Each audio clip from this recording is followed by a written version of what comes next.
नमस्कार, मी उमेश जगताप. आपण पाहताय महामराठी न्यूज. बातमी आहे प्रलंबित पुरंदर विमानतळाची. आज पिंपरी चिंचवड येथील विविध विकास कामांच्या जाहीर सभेत बोलताना मुख्यमंत्री फडणवीसांनी पुरंदरचे आमदार विजय शिवतारे यांना विमानतळाचा मार्ग सुलभ करण्याचे आश्वासन दिले. पाहुयात नक्की मुख्यमंत्री काय म्हणाले. दुसरा महत्त्वाचा विषय हा पुरंदर एअरपोर्टचा आहे. खरं म्हणजे ज्या दिवशी बापू तुम्ही निवडून आलात त्याच दिवशी मी सांगितलं की आता पुरंदर एअरपोर्ट होणार. आता ते काही थांबत नाही. आणि मी सांगतो पुरंदर एअरपोर्ट हे पुण्याच्या विकासाला 4 पटीनं पुढे नेणार आहे. आज पुण्याच्या विकासातला सगळ्यात मोठा बॉटलनेक काही असेल तर आमचं विमानतळ आहे. ते जरी नवीन टर्मिनल झालं, जरी आम्ही ते विकसित केलं, तरीही पुणे ही एअरफोर्सची महत्वाची सदन कमांड आहे. या ठिकाणी देशाच्या सुरक्षिततेकरता एअरफोर्सची ऍक्टिव्हिटी ही 365 दिवस चालवावीच लागते. आणि त्याकरता एअर स्पेस बंद करून, धावपट्टी बंद करून मोठा काळ आपल्याला एअरफोर्सला हे एअरपोर्ट द्यावंच लागतं.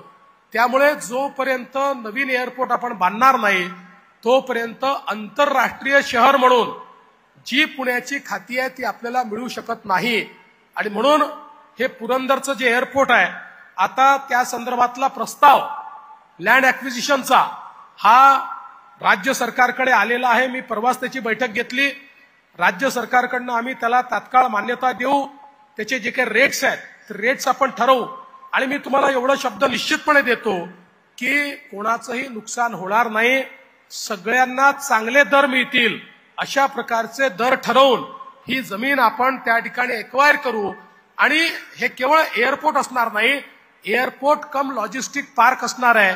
त्यामुळे पुण्यावरनं आज एवढं जे औद्योगिकरण झालंय, इम्पोर्ट आणि एक्सपोर्ट करता एक नवीन इकोसिस्टीम ही या एअरपोर्टच्या माध्यमातून सुरू होईल.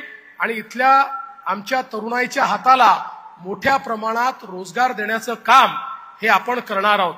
आणि म्हणून मला असं वाटतं की आज ज्या प्रकारे भारताचा विकास होतोय त्या विकासामध्ये महाराष्ट्र हा अग्रभागी आहे.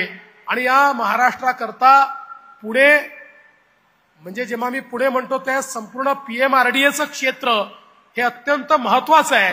हे क्षेत्र आपलं ग्रोथ इंजिन आहे. जसं MMRDAचं क्षेत्र हे ग्रोथ इंजिन आहे तसं PMRDAचं क्षेत्र ग्रोथ इंजिन आहे. आणि म्हणून या ठिकाणी अत्यंत वेगाने गुंतवणूक करून या क्षेत्राचा विकास कसा करता येईल हा प्रयत्न आपण सगळे मिळून करूया.